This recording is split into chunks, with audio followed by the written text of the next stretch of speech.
Media sosial digemparkan dengan video keributan sesama taruna di kawasan Monas, Jakarta Pusat. Aksi saling pukul ini viral setelah diunggah salah satu akun Twitter. Terdapat 3 video yang diambil dari lokasi berbeda masih di kawasan Monas. Ketiga video memperlihatkan para taruna dan sejumlah perwira berkejaran dan saling pukul. Belakangan diketahui para pelaku tawuran merupakan taruna Kementerian Perhubungan. Hal itu dibenarkan oleh juru bicara Kementerian Perhubungan Adhita Irawati. Insiden ini terjadi setelah acara pelantikan terpadu perwira transportasi tahun 2022. Kemenhub menyatakan akan memberikan sanksi bagi perwira maupun taruna yang terlibat aksi saling pukul tersebut. Sesuai dengan ketentuan yang berlaku, bahwa sebenarnya yang namanya kekerasan dan perkelahian itu sama sekali tidak bisa ditolerir. Dan oleh karenanya, Kementerian Perhubungan melalui Badan Pengembangan Sumber Daya Manusia Kementerian Perhubungan akan memberikan sanksi yang berat ya kepada para pelaku yang terlibat. Di saat yang sama kami juga sudah meminta kepada sekolah untuk melakukan pengawasan yang ketat agar insiden ini tidak berlanjut. Secara terpisah, Polres Jakarta Pusat menyatakan keributan antara taruna Kementerian Perhubungan tersebut terjadi karena kesalahpahaman. Dari Jakarta, tim liputan iNews melaporkan.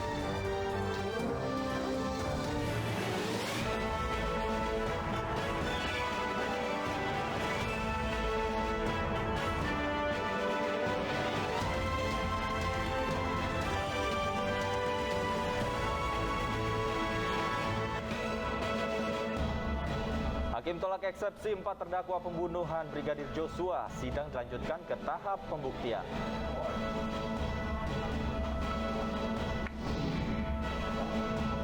Sembilan 90 anak di DKI Jakarta meninggal dunia akibat gagal ginjal akut dalam 3 bulan terakhir.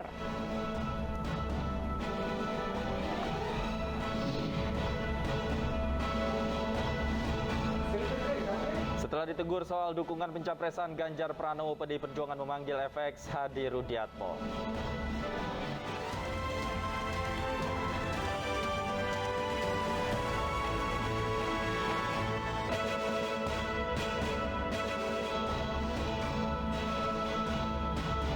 Selamat sore, demikian tadi berita pilihan iNews Sore. Bersama saya Kutsia Firdausi. Dan saya Davi Pratama. Pemirsa, artis Nikita Mirzani melawan saat akan ditahan Kejaksaan Negeri Serang. Tersangkut masalah hukum pencemaran nama baik artis kontroversial itu akan segera disidang.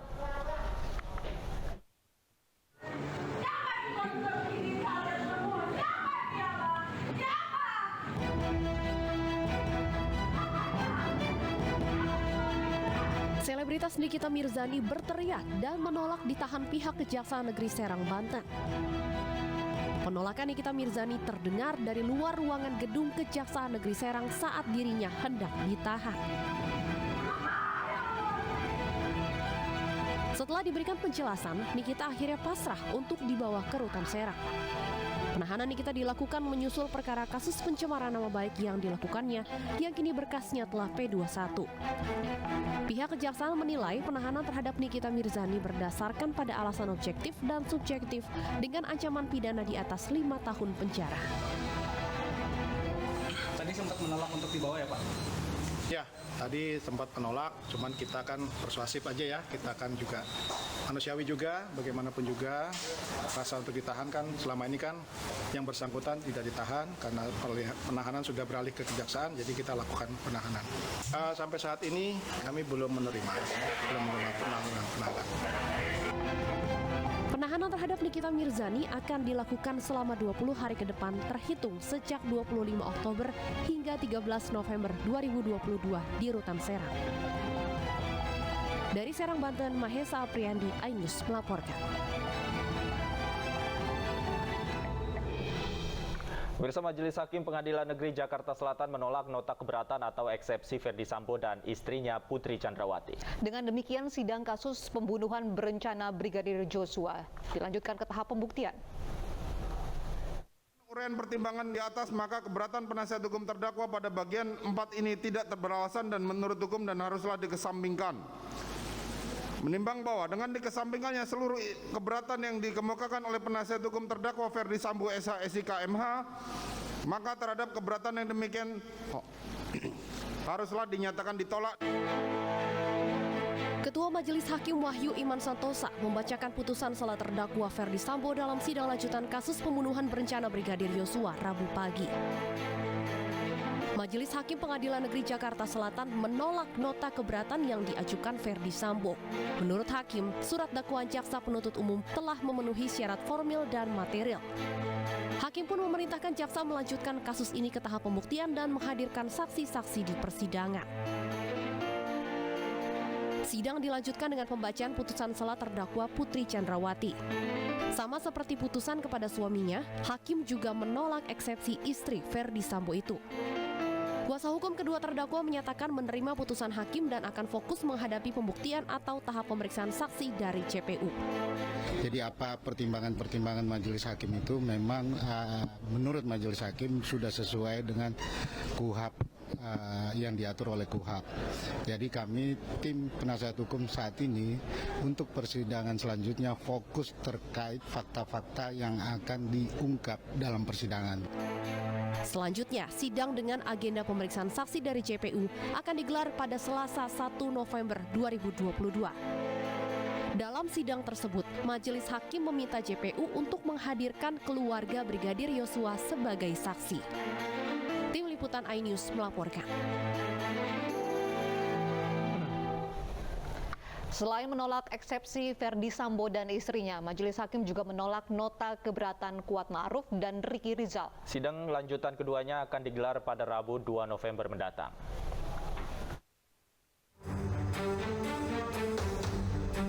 Majelis Hakim menolak nota keberatan eksepsi yang diajukan oleh terdakwa Kuat Ma'ruf dan Ricky Rizal. Penolakan nota keberatan terhadap keduanya menyusul penolakan yang juga dilakukan terhadap eksepsi Ferdi Sambo dan Putri Chandrawati sebelumnya. Selain itu, dalam keputusannya, Hakim juga menangguhkan biaya perkara 4 terdakwa hingga putusan akhir. Majelis Hakim juga memerintahkan JPU untuk melanjutkan pemeriksaan terhadap terdakwa dan menghadirkan 12 orang saksi untuk dimintai keterangannya pada hari Rabu 2 November 2022 untuk terdakwa Kuat Ma'ruf dan Ricky Rizal.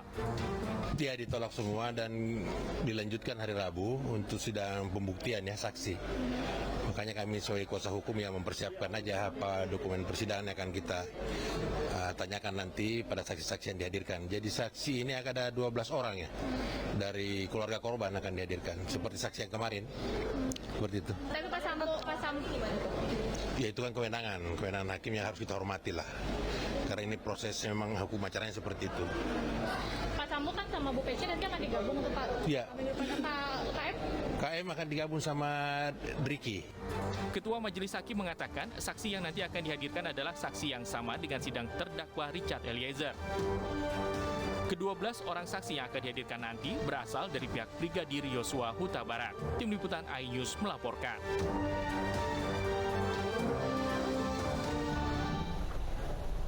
Pemirsa, hari ini di Pengadilan Negeri Jakarta Selatan sedang berjalan sidang perkara perintangan penyidikan kasus kematian Brigadir Yosua dengan terdakwa Irfan Widianto. Dan untuk mengetahui jalannya sidang, kita langsung bergabung dengan rekan kami Yasmin Atania di sana. Selamat sore Yasmin, bagaimana jalannya sidang obstruction of justice pada sore hari ini? Baik, selamat sore Davi Uci dan juga pemirsa. Hingga saat ini masih berlangsung pemeriksaan terhadap sejumlah saksi dengan terdakwa Irfan Widianto terkait dengan obstruction of justice atau upaya menghalangi penyidikan dalam kasus tewasnya Brigadir Yosua Huta Barat. Adapun untuk saat ini yang sedang diperiksa sebanyak 3 orang dan ini merupakan anggota kepolisian, yakni ada Tomser Kristiana, Munarfi Bahtiar dan juga Arif Cahya Nugraha. Mereka bertiga bersama satu saksi lainnya yang tadi sudah diperiksa terlebih dahulu, yakni Aditya Cahya. Ini turut menemani terdakwa saat mendatangi kantor Satpam Security di Kompleks Duren 3 Jakarta Selatan.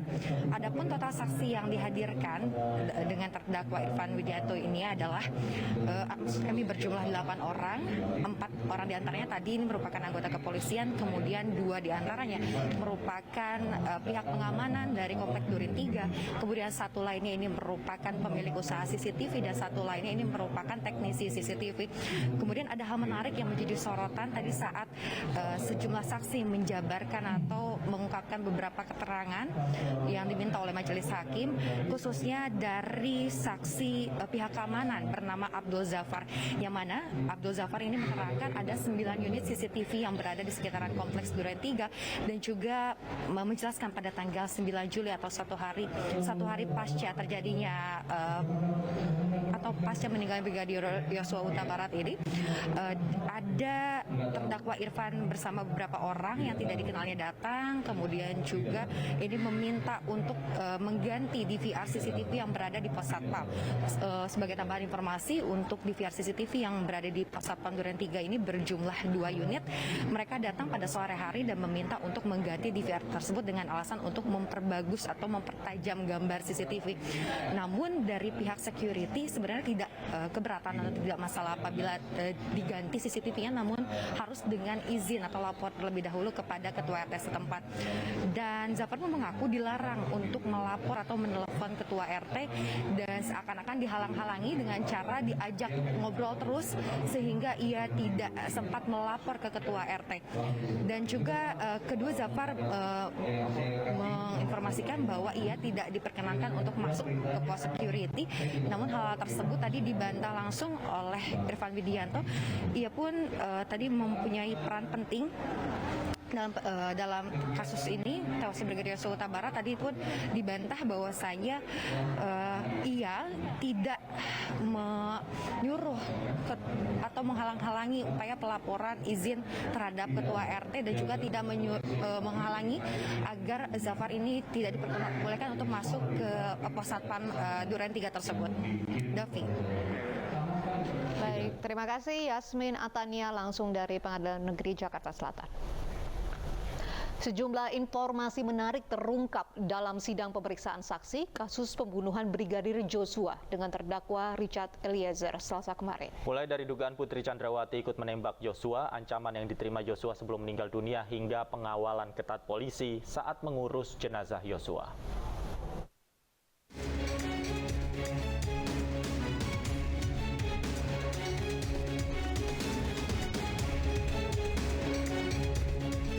Kuasa hukum keluarga Brigadir Joshua, Kamarudin Simanjuntak, menyebut Putri Chandrawati ikut menembak Brigadir Joshua.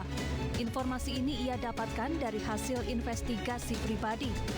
Hal ini disampaikan Kamarudin saat bersaksi di sidang kasus pembunuhan berencana Brigadir Joshua dengan terdakwa Barada Eliezer Selasa kemarin. Namun kuasa hukum Eliezer menegaskan hanya Ferdi Sambo dan Eliezer yang menembak Joshua. Mengenai 3 penembak yang disampaikan, itu ada catatan juga dari kami bahwa klien kami menyampaikan bahwa yang menembak itu adalah Richard Eliezer dengan Ferdi Sambo. Ini kan permasalahannya adalah alat buktinya kan rusak. Peluru-pelurunya rusak, karena kan kalau teman-teman lihat lagi yang diambil oleh tim sus itu sudah berapa kali rekonstruksi. Tapi nanti kita buktikan di persidangan ya, teman-teman. Oke.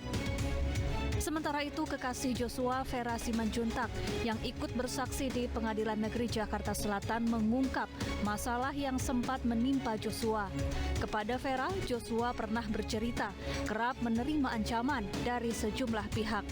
Namun Joshua memendam masalahnya sendiri dan enggan menceritakan lebih rinci terkait ancaman tersebut. Adapun kedua orang tua Joshua mengisahkan betapa akses keluarga dibatasi untuk mengurus dan memeriksa kondisi jenazah putra kesayangannya. Keduanya menemukan kejanggalan saat kali pertama melihat luka di tubuh Joshua. Kemudian sambil berurai air mata, ayah dan ibu Joshua memohon kepada Eliezer untuk jujur dan berani mengungkap kebenaran. Tim Liputan iNews melaporkan.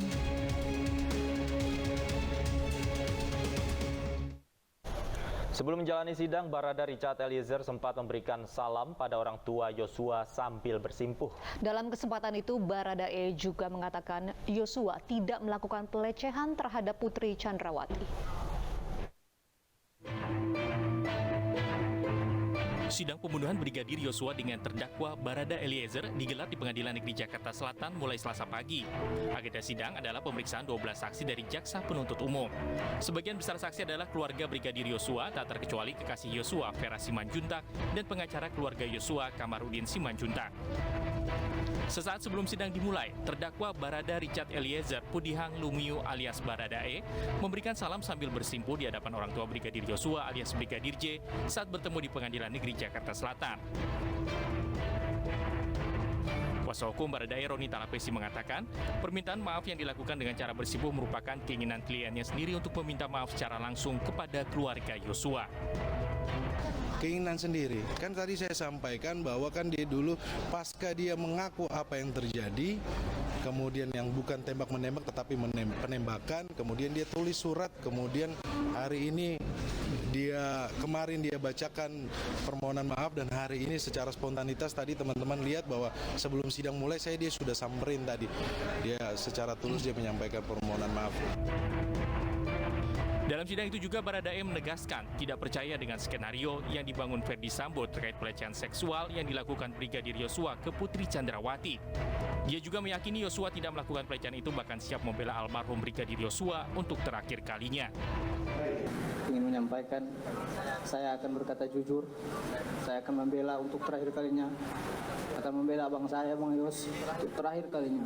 Karena untuk saya pribadi, saya tidak mempercayai bahwa Bang Yos setega itu melakukan pelecehan. Saya tidak meyakini Bang Yos telah melakukan pelecehan. Hanya itu saja yang bisa saya sampaikan. Namun saya ingin mengatakan bahwa saya siap untuk apapun yang akan terjadi dan apapun keputusan untuk diri saya. Terima kasih. Dalam kasus ini, Barada Eliezer didakwa bersama Ferdi Sambo melakukan pembunuhan berencana terhadap Brigadir Yosua. Eliezer disebut dengan sadar dan tanpa ragu menembak Yosua. Tim Liputan iNews melaporkan. Balai Besar Pengawas Obat dan Makanan menyegel dan memeriksa sejumlah pimpinan industri farmasi terkait kasus gagal ginjal akut. Informasi selengkapnya usai jeda berikut ini.